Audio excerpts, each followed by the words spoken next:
Olá, semeadores, eu sou a Cleide, estamos novamente aqui através desse canal. O semeador, graças a Deus, já retornou às suas atividades presenciais, mas vamos dar continuidade às nossas palestras online, pelo menos 2 vezes por semana, porque há pessoas que ainda estão se precavendo em casa, há pessoas que ainda não estão podendo se locomover, frequentar lugares com algumas outras pessoas, sair de casa, né? Então, é mais uma oportunidade da gente estar junto, né? Já vimos durante essa pandemia que nada nos limita, nós que nos limitamos, né? Então vamos assim, quem se sentir à vontade, a gente sempre fala, coloca um copo d'água, fecha os olhos, vamos pedir nesse momento para o Pai Maior que nos acompanhe e que cada um de nós receba o que esteja nesse momento necessitando, o que esteja nesse momento almejando, que a espiritualidade maior mande o que o Mestre Jesus nos reserva. Que assim seja, graças a Deus. Então vamos lá, o nosso tema de hoje é: ninguém pode ver o reino de Deus se não nascer de novo. Isso está no Evangelho de Mateus e Marcos, reproduzido no nosso Evangelho segundo o Espiritismo, no capítulo 4, itens 1 a 17. Então, ele traz aí algumas passagens, principalmente essas de Mateus e Marcos, onde há já algumas ideias no Novo Testamento de que existe vida futura, o que hoje na doutrina espírita a gente chama de reencarnação. A mais assim, intrigante delas é o episódio chamado de Transfiguração. Jesus subiu ao monte, um monte chamado Monte da Transfiguração, com 3 dos seus discípulos. Hoje a gente chama de apóstolo, mas como eles estavam juntos, naquela época cada um deles era um discípulo. Tá? Então ele estava com 3 deles e fizeram, foi logo depois da multiplicação dos pães, então eles se recolheram lá para fazer algumas orações e teve um momento que Jesus ficou nesse monte e o sol bateu nele. E foi o momento que aconteceu a transfiguração. Diz que com os raios do sol batendo em Jesus, ficou aquela radiação, né, em volta dele, e apareceu de um lado Moisés, de outro o profeta Elias, que estava citado lá no Velho Testamento.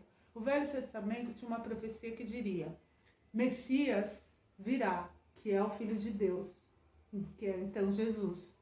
Mas antes dele, o profeta Elias retornará, o profeta Elias lá do Velho Testamento retornará e avisará, para ninguém ter dúvida, avisará, ó, tá chegando o Messias, se prepara que o Messias está chegando.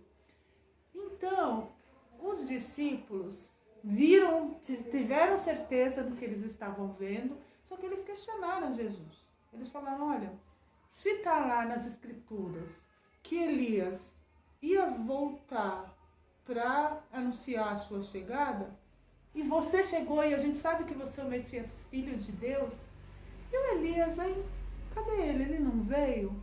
Daí Jesus fala, olha, eu digo mais, o Elias já veio e o mundo não conheceu, muito pelo contrário, se apoderou dele. E lá na passagem diz que daí os discípulos tiveram certeza que Jesus estava falando de João Batista. Olha que coisa! Elias era Elias, João Batista nasceu com o nome de João Batista, veio de outra mãe, eles tinham um parentesco com Jesus, as mães deles eram primas, Isabel e Maria. Então eles conheceram a mãe e eles aceitaram sem questionar, então faz sentido mesmo, porque quem anunciou que Jesus era o Messias foi João Batista, ele ficava lá batizando, falando para as pessoas, olha, muda a sua conduta, se arrependa das coisas erradas que você faz, porque o Messias está chegando. E eu, não sou digno nem de amarrar a correia dele, porque eles já achavam que ele, por falar coisas bonitas, ele era um enviado de Deus. Até perguntava, você não é o Messias? Não, tem certeza? E ele batizava as pessoas de uma maneira simbólica, né? Ele mergulhava as pessoas no Rio Jordão, e falava, a partir de agora, se arrependa do que você fez de errado e mude de conduta. Ou seja, se renove. Então, quando Jesus veio, ele falou, é ele mesmo, gente. Então, ele anunciou a vinda de Jesus. A outra passagem é o chamado colóquio de Jesus com Nicodemos. Nicodemos, ele era um fariseu. Na época, os fariseus eram os detentores da lei de Deus, eles que falavam. E o Nicodemos encontrou Jesus e falou: olha, eu não tenho dúvida que você é filho de Deus, que você seja enviado por ele, porque para fazer os prodígios que você tem feito até agora, só sendo enviado de Deus. Então eu só quero que você dá uma dica aí para mim. Como é que eu faço para ver o reino de Deus? Daí Jesus ainda falou: olha, ninguém pode ver o reino de Deus se não nascer de novo. Nicodemos falou: agora complicou, porque assim, como eu, que já sou velho, vou entrar de novo no ventre da minha mãe para nascer de novo? Daí Jesus fala: olha, você é chefe entre os fariseus e não sabe essas coisas. Daí ainda complica pro coitado do Nicodemos. Fala: olha, quem nasce da carne é carne, e quem nasce do espírito é espírito. E quem não renascer da água e do espírito não verá o reino de Deus. O Nicodemos não entendeu muito bem, só que os apóstolos que estavam do lado de Jesus, os seguidores, e nós hoje entendemos o que Jesus quis dizer com esse nascer de novo.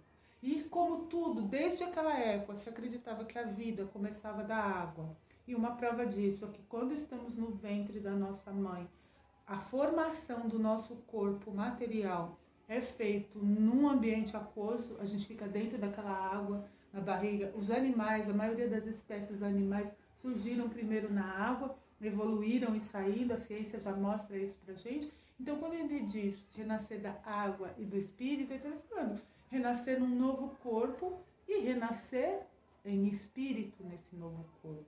Então, ele já está dando aí uma ideia de reencarnação. Só que na Bíblia, tanto no Velho quanto no Novo Testamento, não se usa a palavra reencarnação. Eles usavam a palavra ressurreição. Só que eles acreditavam, o único povo que não acreditava na imortalidade da alma e na vida após a morte eram os saduceus. Eles acreditavam que a gente começava a existir quando nascia e vivia até o momento que a gente partisse. Antes disso e depois disso não existia mais nada. E hoje, a maioria das doutrinas, religiões e crenças acreditam nessa imortalidade e acreditam nessa vida futura, nessa vida após o túmulo.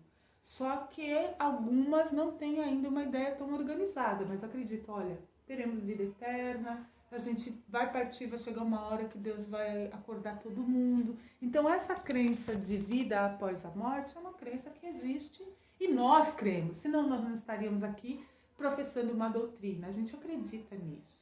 Mas vamos pegar agora, depois de toda essa introdução, vamos pegar essa parte de nascer de novo para ver o reino de Deus e vamos tomá-la na nossa realidade. Nós não precisamos nos acomodar e falar: então vou esperar até chegar ao final da minha vida para nascer de novo. Não, não é isso que está escrito na passagem. Quando Jesus fala nascer de novo, ele ainda fala: olha, o que é carne, o que é espírito é espírito. O quanto o nosso espírito está renascendo, hein? O quanto a gente está renascendo dentro de nós todo dia.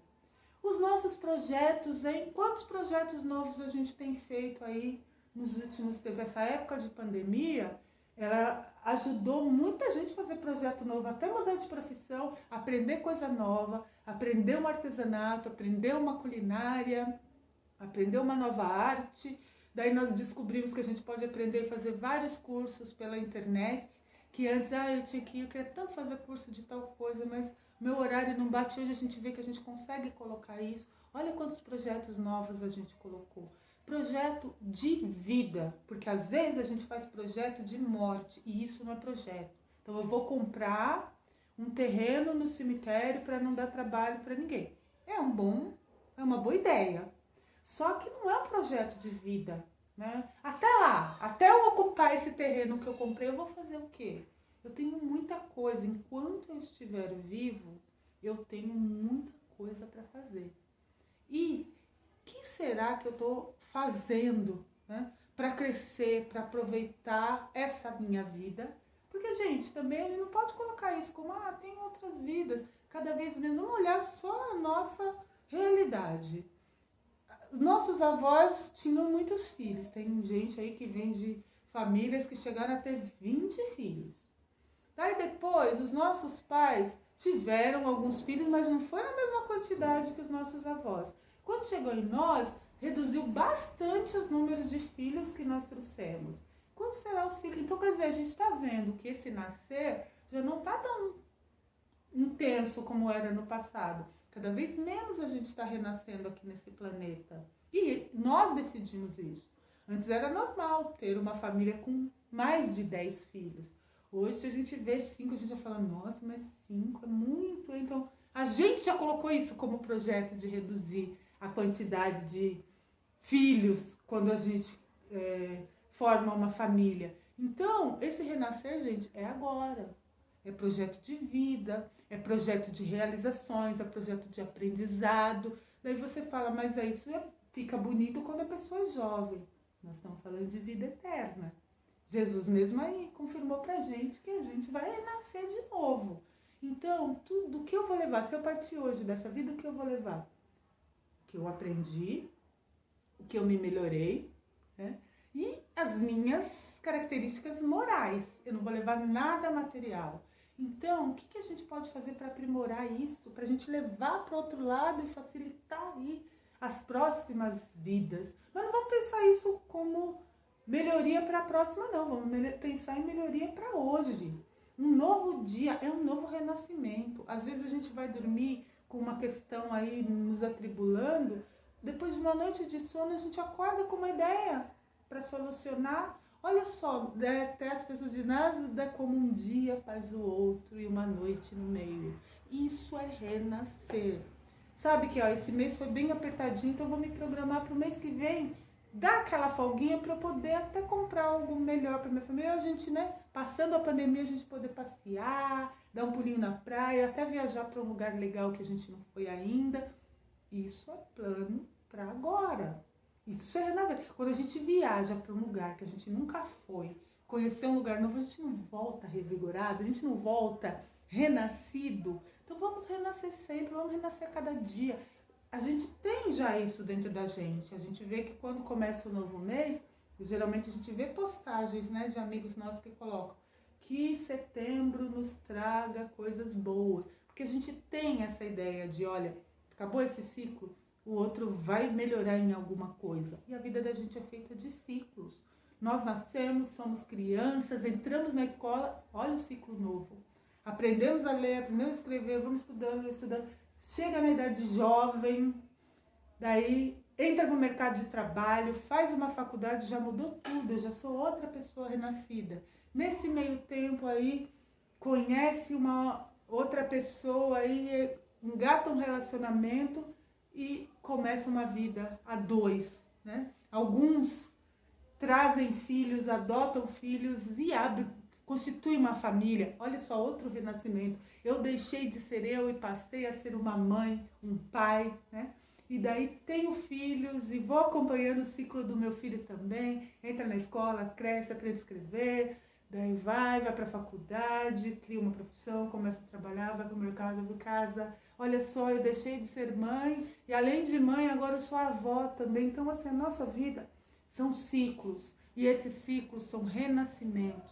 Nós não podemos perder cada renascimento da nossa vida. Não vamos olhar para nada que acontece com a gente como está perto do fim. Não está perto do fim, está perto do recomeço. Eu não vou deixar de ser jovem. Eu vou renascer na minha vida madura. Eu não vou deixar de ser mãe, eu vou renascer como avó. Então, assim, são novas etapas da nossa vida. E esse renascer faz a gente cada vez mais ter sabedoria. Essa sabedoria faz com que a gente veja, chegue cada vez mais próximo da ideia do reino de Deus. Antes, quando a gente era mais jovem, a gente acreditava em Deus e tinha várias dúvidas. O que acontece? O que a gente faz? Principalmente na doutrina espírita, a gente vem para os cursos, para estudar mais, para aprender mais, para entender melhor. Porque às vezes vem aquela dúvida, mas se Deus é tão bom, por que acontece tal coisa? Porque ainda vejo diferenças, porque eu ainda vejo injustiça. Aí a gente vai estudando a doutrina, vai estudando, vai lendo e vai entendendo o desenrolar das coisas. Não existe injustiça, não existe diferença. Existe aprendizado e existe fases. Nosso objetivo qual que é? Renascer melhor para chegar perto de Deus. Então, para evoluir. Então, vamos aproveitar essas nossas oportunidades de evolução e vamos lembrar. Eu não vou fazer projeto porque eu acho que o meu caso não tem solução. Para Deus não existe caso sem solução. Ele não quer que nenhuma das suas criaturas se perca. Às vezes a gente vê para isso e fala, aquele ali não tem mais jeito. Não existe isso. Todos temos jeito. Toda questão tem uma solução. Se eu não encontrei, é porque eu ainda não encontrei. Não existe, a gente chama de problema, não existe problema. Existe questão e eu estou aprendendo. É tão bom quando a gente tem uma coisa difícil e consegue solucionar, resolver, né? Tirar aquele obstáculo. Não é bom? É vitória. É o quê? É renascimento. Então vamos colocar isso na nossa cabeça. Nós precisamos nascer de novo. Nós precisamos renascer a cada momento, a cada dia, a cada dificuldade, a cada dor, a cada alegria, a cada acontecimento, a cada encontro, a cada reencontro e até nos desencontros. Nós precisamos renascer, aprender e nos melhorar. Então vamos pensar assim, somos melhores. Quanto mais a gente vive, quanto mais a gente tem oportunidades, a gente se torna melhor. E o nosso objetivo é grande, é ser perfeito. Jesus falou, sede perfeitos, como é perfeito o nosso Pai que está no céu. Então a nossa perfeição, eu não quero ser perfeito igual ao meu amigo. Eu quero ser perfeito como é perfeito Deus. Porque se Ele me criou a imagem e semelhança dEle, Ele me quer parecida com Ele. Então é ser perfeito. E isso não é ser orgulhoso e nem é ser ambicioso. Isso é ser realista. É para isso que nós renascemos dia a dia, mês a mês, ano a ano, década a década e existência a existência. Agradecidos que estamos, quem quiser fechar os olhos, mais uma vez elevar a espiritualidade maior, agradecer ao Mestre Jesus que tanto nos ilumina através do Novo Testamento, através das suas palavras, através dos seus mensageiros, e agradecer por termos essa oportunidade de estarmos aqui e que possamos cada vez mais sermos iluminados pela luz do conhecimento, da verdade e da vida. Que assim seja, graças a Deus, graças a Jesus. Um abraço a todos e que possamos estar juntos em breve. Que assim seja.